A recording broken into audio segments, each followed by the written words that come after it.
Bien-aimés dans le Seigneur, shalom, shalom, que la paix du Seigneur soit avec vous. Nous voici encore dans notre émission, il est venu libérer les captifs. Il, c'est le Seigneur Jésus-Christ. Et nous continuons notre thème sur la guérison des blessures intérieures.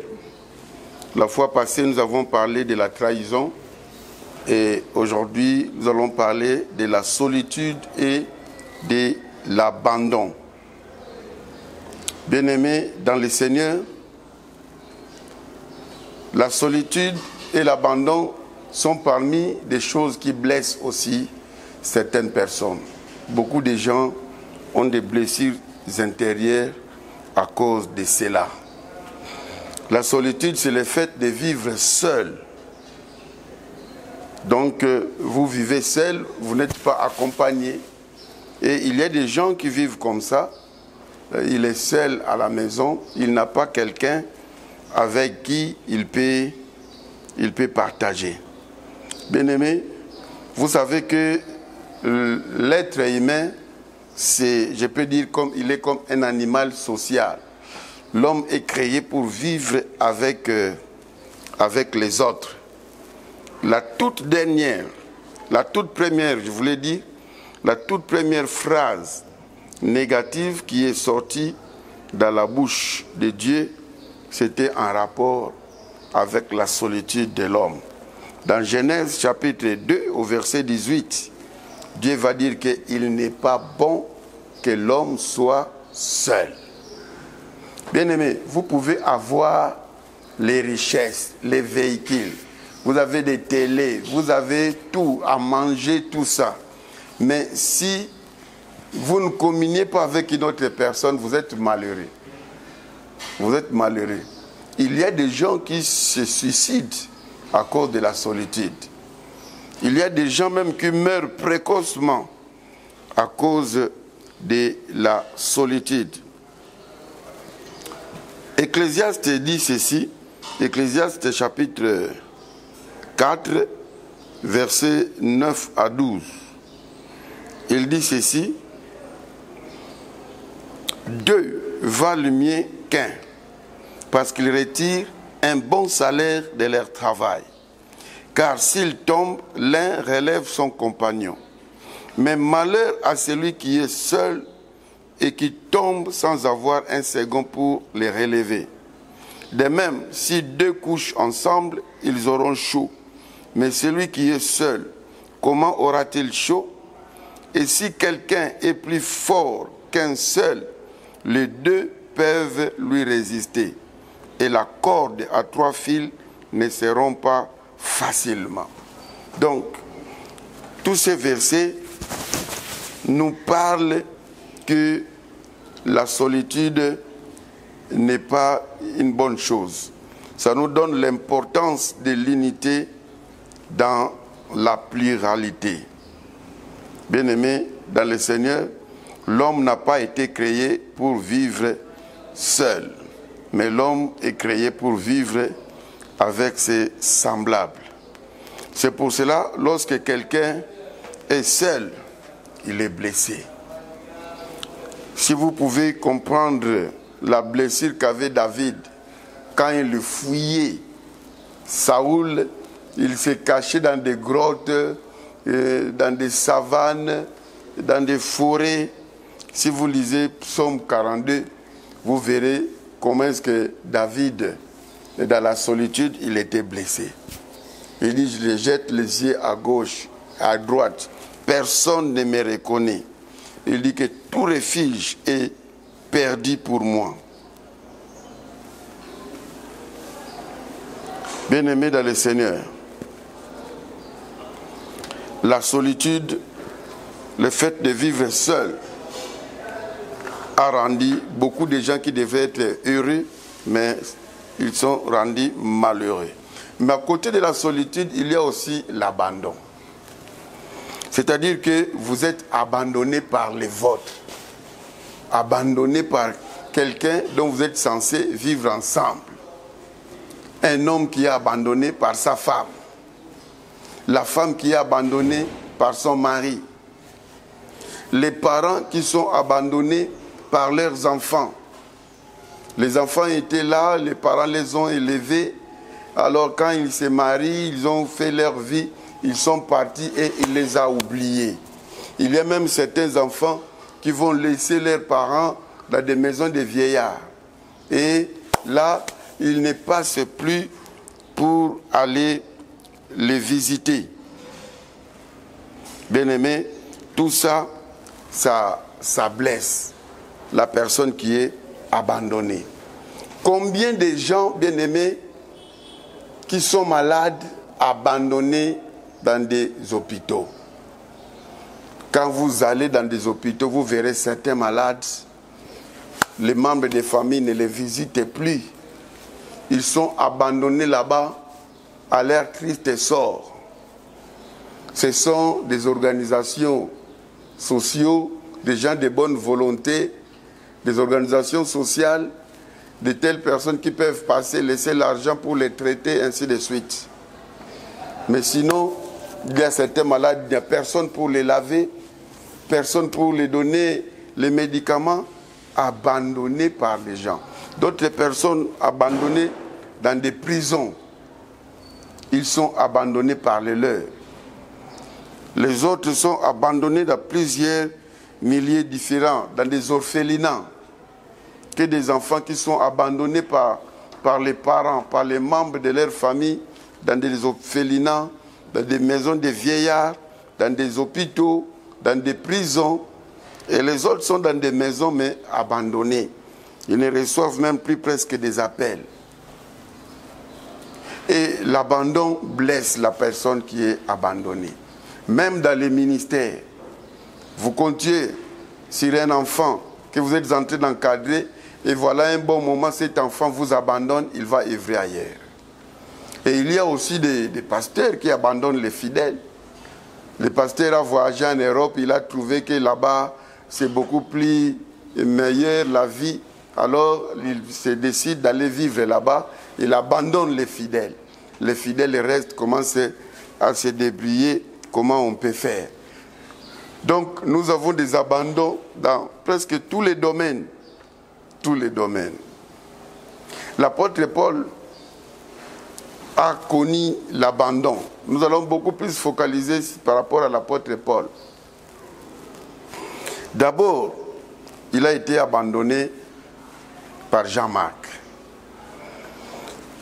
La Bible nous dit dans Actes chapitre 13 au verset 5, l'apôtre Paul et Barnabas, ils étaient en prière à Antioche, tout ça. L'Esprit dit, mettez-moi à part Paul et Barnabas pour la mission pour laquelle je les ai appelés. Les apôtres et les anciens ont prié pour eux. Et dans Acte 13 au verset 5, la Bible dit qu'ils sont partis en mission et ils avaient pour aide Jean, surnommé Marc. Ils ont commencé le voyage. Arrivé dans Acte 13 et 13, la Bible nous dit que Jean-Marc les a abandonnés. Il n'a plus voulu continuer le voyage avec eux. Bon, les théologiens donnent plusieurs raisons.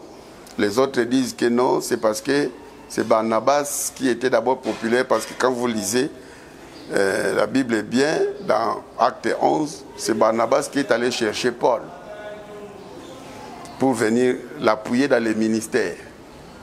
Mais quand Paul est arrivé, et Paul commençait à devenir beaucoup plus influent que Barnabas. Alors c'est comme ça que, comme Jean-Marc était le cousin de Barnabas, certains théologiens disent que les sentiments filiales ont fait, c'est ce qui a fait qu'il puisse abandonner. Les autres disent que non, il n'a pas pu supporter les insectes, et donc il y a plusieurs raisons que les gens... Mais ce que nous retenons, que Jean-Marc les a abandonnés. Et cela a blessé Paul. Pour comprendre comment est-ce que la blessure était grande, dans Acte 15, 36 à 41, lorsque Paul et Barnabas ont donné les rapports de leur premier voyage, alors Jean-Marc a regretté pourquoi il a abandonné. Alors il a voulu repartir avec eux. Mais Paul a dit jamais. Il ne pouvait plus repartir avec eux parce qu'il les avait abandonnés.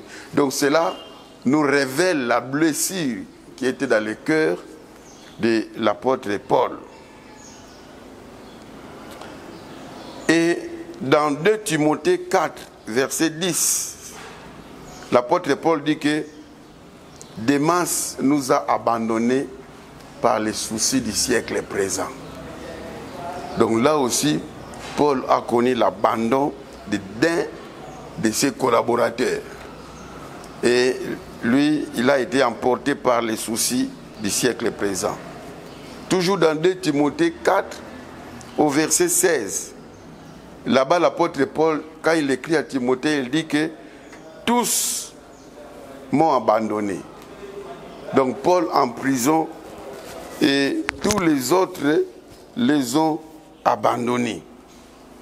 Et Paul devait comparaître devant les juges.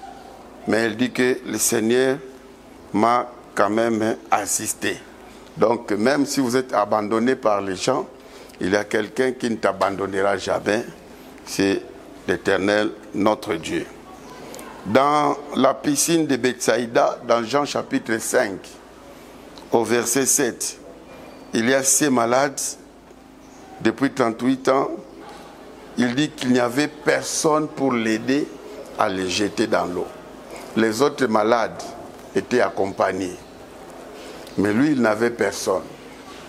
Donc, il était abandonné.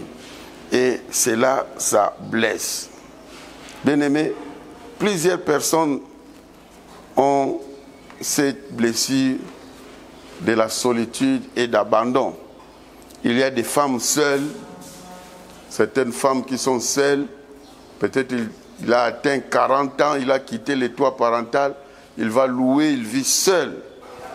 Et dans cette solitude, ça crée des blessés. Les divorcés, les prisonniers, les veuves, les veufs, les orphelins, les malades hospitalisés qui ne sont pas visités, ceux qui sont dans des maisons de vieillards, dans des internats, les délaissés, bien-aimés, ils sont beaucoup. Certaines personnes même craquent dans cette solitude-là, bien-aimés. Et il y a même de ceux qui meurent à cause de la solitude. La solitude rend l'homme pensif. Ça rend l'homme philosophe. Il va commencer à raisonner beaucoup de choses. Bien-aimé, surtout lorsque les gens qui étaient mariés, lorsque quelqu'un meurt de l'un d'eux, celui qui reste, il aura une blessure terrible. Et surtout que plus que le couple a vécu longtemps, plus la blessure sera grande. Imaginez-vous qu'ils ont fait 70 ans de mariage et à 90 ans ou à 90 ans, l'un parte. Donc pour l'autre, la vie risque de rester, n'a plus de sens. C'est pour cela qu'il faut faire attention. Lorsque les gens ont vécu longtemps et qu'un d'eux meurt, l'autre, il faut bien l'entretenir, sinon il ne fera pas longtemps. Lui aussi va suivre. Et par rapport au divorcé, la personne qui est beaucoup plus blessée, ce n'est pas la personne qui a demandé le divorce. Mais l'autre qui est resté, c'est celui qui sera beaucoup plus blessé. Parce que celui qui demande le divorce, l'amour a pris fin. Il n'a plus envie de continuer à vivre avec l'autre. Mais l'autre qui va rester, il n'était pas préparé à cela. Donc, la plaie sera beaucoup plus grande, profonde auprès de celui à qui on a quitté. La plaie des enfants dont les parents sont en vie, mais qui les ont niés ou abandonnés, est plus profonde que si les parents étaient décédés. Donc, les enfants qui savent que leur papa ou leur maman est en vie, mais soit les parents les ont niés ou bien les ont abandonnés. Mais ils savent que notre papa vit quelque part, notre maman vit quelque part. Alors ces enfants ont des blessures plus profondes que ceux dont les parents sont déjà morts. Pour ceux dont les parents sont morts, ils savent que bon, c'est la nature qui a voulu cela. Ils peuvent facilement l'accepter. Mais quand ils savent que papa et maman sont en vie, surtout les enfants qui ont été niés et abandonnés, vraiment ça les blesse pas mal. Il y a une maman qui a mis au monde des enfants avant le mariage. Et quand il a rencontré un homme, il va dire à cet homme-là que je n'ai qu'un seul enfant. Et il a présenté le petit frère. Alors, il disait toujours à son mari que l'autre garçon-là, l'aîné, il était l'enfant de sa cousine. Alors, ça faisait très mal au garçon, jusqu'à ce qu'un jour, le garçon a dit à cet homme, je suis sa fille. Et à partir de ce temps-là, la maman là est devenue ennemie jurée de son fils. Et le fils a une blessure terrible à cause de cela. Autrefois, une jeune fille qui est entrée dans mon bureau en pleurant, tout simplement parce que la maman l'a mis au monde pendant qu'elle était très jeune et elle n'aime pas que la fille puisse l'appeler maman. Non seulement cela, mais il n'aime pas que la fille se parle avec celui qui était devenu le mari de sa maman.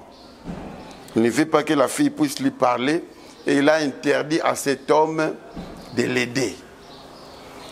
Donc c'est une fille qui est née d'un viol de son cousin. Alors la haine qu'il a envers son cousin, il l'a répercuté aussi envers sa fille. Il ne veut même pas que la fille puisse l'appeler, il ne veut même pas que la fille l'appelle maman, donc il la prend comme sa rivale. Donc la fille vraiment a un cœur très très très blessé. Et j'avais reçu aussi un frère dont leur papa faisait le trafic en Angola, Congo, Zaïre à l'époque. Et une fois, quand le papa est parti, il n'est plus rentré. Il a fait 20 ans et puis on a retrouvé les traces de papa. Il s'est déjà marié là-bas. Il envoie les messages à leur maman que lui est déjà marié en Angola, qu'il cherche un autre mari et qu'il cherche un papa pour ses enfants. Lui ne reviendra plus et lui donne les enfants comme il donne. Et le frère est venu me voir avec larmes aux yeux, avec de tels propos. Ils sont à 3 et le papa dit qu'il a pris d'autres engagements. Bien-aimés, lors des entretiens avant le baptême, j'ai parlé avec une jeune fille de 16 ans. Quand je lui ai posé la question s'il y a une chose qui le dérange dans son cœur, la fille dit que ce qui le dérange parce qu'il ne connaît pas son père. Il n'a jamais vu même pas la photo de son père, même pas la famille de son père. Mais pourtant, il apprend que le papa est en vie. Alors, c'est ce qui lui rend vraiment malheureuse. Donc, vous voyez, bien-aimés, comment est-ce que les gens ont des blessures par rapport à cela. C'est pour cela, quand vous savez que vous avez fait un enfant quelque part, il faut chercher à retrouver les traces. Même si je conseille les mamans dont on a engrossé votre fille par un garçon, même s'il est irresponsable, mais cet enfant-là aura besoin de son père. Même si le papa n'est pas normal, il aura toujours besoin de le savoir parce qu'il ne sort pas d'un arbre. Alors, il existe aussi une sorte de solitude voulue à cause de l'appel. Dans les ministères, dans 1 Corinthiens 7, 7 à 9, il y a des gens qui sont prêts à servir le Seigneur sans se marier. Alors, si vous avez ces dons-là, gloire à Dieu, comme l'apôtre Paul, comme le Seigneur Jésus, comme ça vous épargnerait d'autres charges, d'autres dérangements. Alors, dans ces cas-là, restez vraiment célibataire. Ce n'est pas qu'officiellement on vous reconnaît célibataire, mais après, derrière les choses, vous êtes comme marié. Il y a même de ceux qui ont fait des enfants. Et ça, c'est être hypocrite. C'est vivre dans l'hypocrisie. Alors, si vous voulez servir le Seigneur dans la solitude, alors servez-le vraiment dans la solitude, comme l'apôtre Paul l'avait servi. Alors, quelques mots aux personnes qui vivent dans la solitude et qui sont abandonnées. Premièrement, nous voulons vous dire que si c'est possible de rentrer en famille, alors vous pouvez rentrer. Si tu peux rentrer dans ton foyer, tu peux rentrer comme l'enfant prodige l'a fait. C'est lui qui était parti. Et là, il a connu des problèmes. Il a commencé à vivre avec les cochons. Dans Luc chapitre 15, versets 16 à 24, il s'est décidé, il dit que je me lèverai, j'irai vers mon Père. Je lui dirai que j'ai péché contre le ciel, contre toi. Donc, et il est rentré et le jeune homme a été réintégré dans la famille. C'est toi qui as fui le toit parental, alors tu peux rentrer. Ou tu peux faire appel à quelqu'un de ta famille pour te tenir compagnie. Même si tu vis en Europe, tu es seul. Mais appelle un de tes frères, appelle une de tes sœurs. Il peut te rejoindre en Amérique, en Europe. Comme ça, vous allez vivre à 2, à 3, en famille. Au lieu de continuer à vivre seul. L'apôtre Paul a fait appel à Jean-Marc dans 2 Timothée chapitre 4 verset 11. Il a dit que envoyez-moi Jean-Marc parce que j'ai besoin de lui. Donc c'est très important. Troisièmement, vous qui vivez seul, occupez-vous de l'œuvre de Dieu. Occupez-vous de l'œuvre de Dieu, surtout les femmes seules. Comme le mari n'est pas là, la Bible dit, occupez-vous de l'œuvre de Dieu. 1 Corinthiens 7, 32 et 33. Donc, tous les temps-là, au lieu d'être seul, être pensif, soyez dans la prière, dans l'intercession, dans l'évangélisation, dans les visites, et vous allez vous débarrasser des stress. Quatrièmement, pour ceux qui sont abandonnés par leurs parents, je voudrais vous dire que Dieu vous aime. Les parents peuvent vous abandonner, mais Dieu ne vous abandonnera pas. Dans Psaume chapitre 27, au verset 10, la Bible dit que quand ton père et ta mère t'abandonneront, moi l'Éternel, je ne t'abandonnerai pas.